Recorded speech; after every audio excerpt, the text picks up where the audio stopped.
Morning student. आज का session बहुत ही इम्पोर्टेंट होने वाला है। स्टूडेंट, जैसे आपने भी कॉमर्स स्ट्रीम चूज की आफ्टर 10th, +1 के अंदर आप अकाउंट्स का सब्जेक्ट पढ़ने जा रहे हैं। अकाउंट्स को जब आप पढ़ते हैं तो बहुत बच्चों के लिए बहुत नई एक टर्मिनोलॉजी को फेस करना पड़ता है, क्योंकि accounting is a language of business और हर एक लैंग्वेज की कुछ टर्मिनोलॉजी होती है। उसी के हिसाब से हमने टर्मिनोलॉजी का ये सेशन तैयार कर रही है, क्योंकि ये लेसन जस्ट ओनली +1 कॉमर्स के लिए ना होकर +2 कॉमर्स, बीकॉम पार्ट 1 और इवन की जो कॉमर्स के जितने भी स्टूडेंट हैं, सीयूटी की तैयारी कर रहे हैं, यूजीसी नेट की तैयारी कर रहे हैं, तो उन सभी के लिए टर्म इंपॉर्टेंट होती है। क्योंकि जैसे जैसे हम आगे बढ़ते जाते हैं कुछ टर्म हम भूलते भी जाते हैं। तो यहाँ पर हम उन चीज़ों को ध्यान में रखते हुए ट्रांजिशंस और टर्मिनोलॉजी को लेके आए हैं। फर्स्ट ऑफ हमारे पास है टर्मिनोलॉजी ट्रांजिशन। ट्रांजिशन क्या होता है बच्चों? जब से पूछा जाता है किसी बच्चे से ट्रांजिशन क्या है, तो वो कहता है सेल परचेज करना। बच्चे एक लिटरली डेफिनेशन देने का क्या जरूरत पड़ती है? यहाँ पर एक कॉमर्स के स्टूडेंट से ये उम्मीद की जाती है कि उसे वह एक लैंग्वेज में कैसे डिफाइन करेगा। Transition is any economic activity that change the financial position, जो फाइनेंशियल पोजीशन को चेंज करता है। फाइनेंशियल पोजीशन को चेंज जिस इकोनॉमिक एक्टिविटीज होती है वो क्या है? ट्रांजिशन होती है।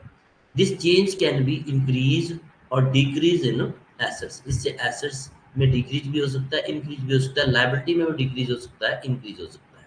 तो ट्रांजिशंस एक इकोनॉमिक एक्टिविटी है।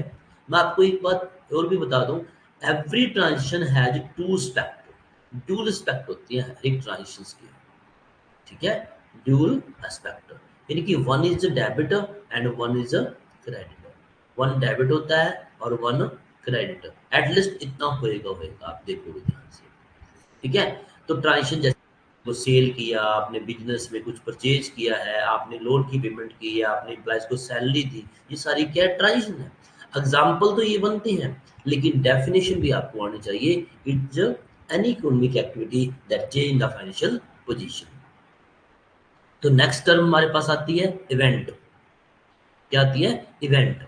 ये हमारी सेकंड टर्म होगी इवेंट। इवेंट क्या है? Result of transaction.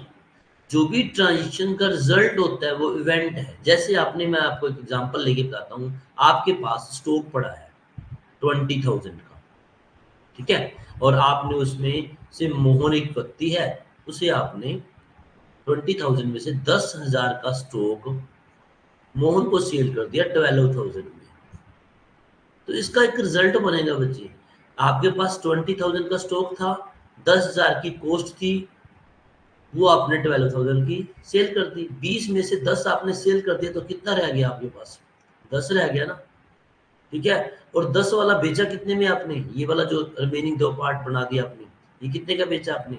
12,000 का। तो यहाँ पर क्या प्रॉफिट हो गया आपको? 2,000 का। तो ये दोनों क्या है? इवेंट है, रिजल्ट है। आपने सेल किया था और उसका रिजल्ट क्या मिल गया आपके पास? एक तो स्टॉक इतना रह गया, पहले आपके पास 20,000 का स्टॉक था, अब रह गया 10,000 का। और सेकेंडली आपके पास जो प्रॉफिट हुआ है वो भी इवेंट है। तो यहाँ पर मैंने राइट भी किया, आफ्टर सेल ऑफ गुड्स कितना रह गया? क्या रह गया? जो प्रॉफिट होगा, जो सेल होगी, वो क्या है? सारा इवेंट है, ठीक है? इसके बाद आप देखोगे नेक्स्ट पॉइंट कि अकाउंट क्या है।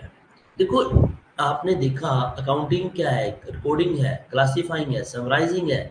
देखो, रिकॉर्डिंग का काम जर्नल में होता है, जब उसे क्लासिफाई करते हैं तो आप अकाउंट्स बनाते हैं। तो अकाउंट का मीनिंग क्या लेते हैं, ठीक है ना? अब किसी से बच्चे से पूछते हैं हम अकाउंट क्या है, वो कहेगा मोहन का अकाउंट, सोहन का अकाउंट। बच्चे ये क्या बता रहे हो आप?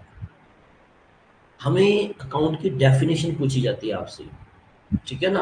जब आप इंटरव्यू फेस कर रहे हैं तो अकाउंट की डेफिनेशन पूछी जाएगी, आपको ऑब्जेक्टिविटी तो क्लियर होनी चाहिए ना। एक बीकॉम का बच्चा है, उससे पूछा जाए अकाउंट क्या है, और वो उसका जवाब ना दे पाए तो हम क्या कहेंगे? कि उसे लिटरली नॉलेज नहीं रही, ठीक है ना? तो ये चीजें आप, एक वो क्या है कि डिटेल रिकॉर्ड है ऑफ ऑल फाइनेंशियल ट्रांजेक्शंस। जितनी भी आपने फाइनेंशियल ट्रांजेक्शंस की हैं उनका रिकॉर्ड है, किसमें? एक relating to particular specific category. एक स्पेसिफिक कैटेगरी से जितनी भी इससे फाइनेंशियल ट्रांजेक्शन हुई है उसका रिकॉर्ड करना ही क्या है? अकाउंट है। जैसे आपने अभी मैंने बताया कि मोहन को 12,000 की गुड्स सेल की है, तो मोहन ने हमें 5,000 कैश दे दिया, 7 उसका रह गया, हमने सारा मोहन का अकाउंट बना दिया। ऐसे हमारे पास फर्नीचर का की बात आ जाती है, फर्नीचर हमने सेल भी किया है, परचेज भी किया है, उसी का रिकॉर्ड तो क्या अकाउंट हो गया। ठीक है, तो ये एक टी शेप में होती है हमारे अकाउंटिंग के अंदर, इसकी टी शेप होती है। कैसे बनाते हैं मैं आपको ये भी बता देता हूँ। ये हमारे पास डेबिट साइड होगी, जैसे यहाँ पर लिखा गया है। लेफ्ट हैंड साइड क्या है, डेबिट है, और राइट हैंड साइड क्या है, क्रेडिट है। ये मैं यहाँ पर क्रेडिट साइड कर देता हूँ। ठीक है, तो यहाँ पर हमने ये लिखा, तीन इसके बेसिकली, चाहे डेबिट है वो क्रेडिट है, पॉइंट आएंगे आएंगे, डेट आ गई, फिर आपके पास पर्टिकुलर हो गया, फिर आपके पास अमाउंट हो गया। ठीक है, ऐसे ही क्रेडिट साइड में डेट, फिर पर्टिकुलर। बच्चे ये चीज़ें आपके लिए नहीं हो सकती हैं, लेकिन घबराना नहीं है। जब भी लैंग्वेज होती है ना, तो उसे ध्यान से सीखना पड़ता है।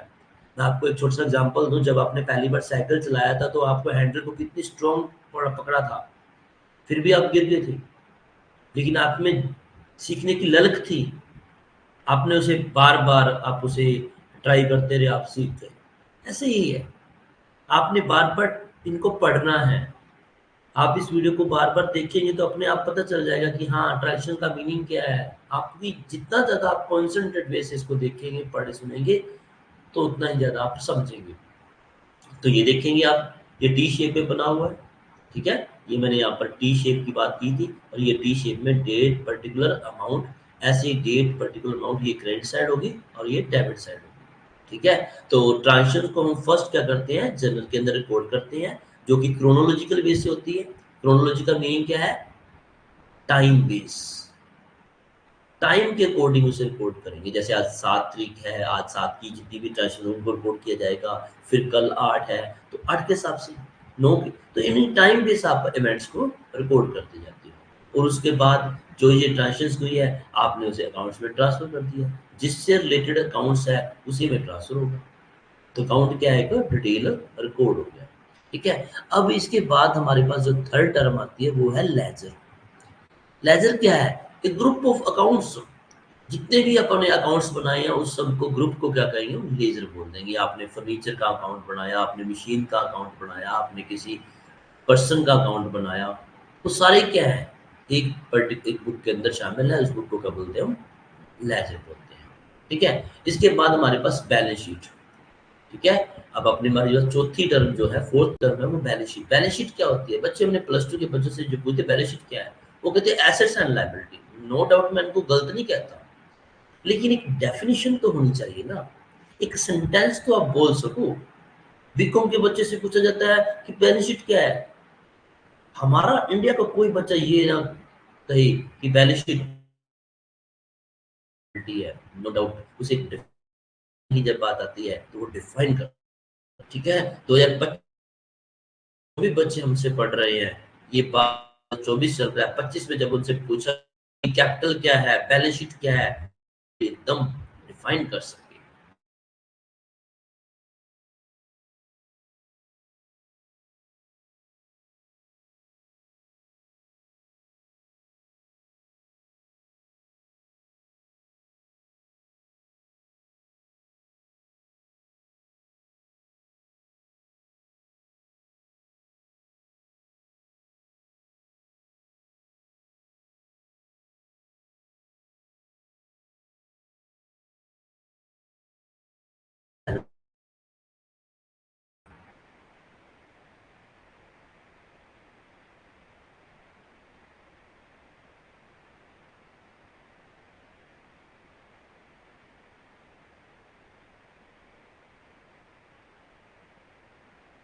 ठीक है, हम यहाँ पर क्या दिया आगे,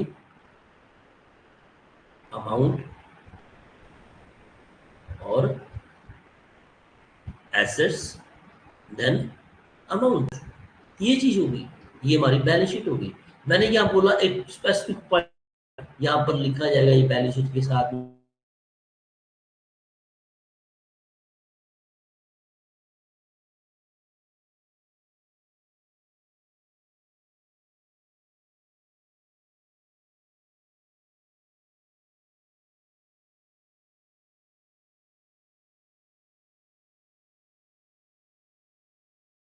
बना रहे हैं, जैसे 31 मार्च 2024 को हमने बनाया बैलेंस शीट, ठीक है।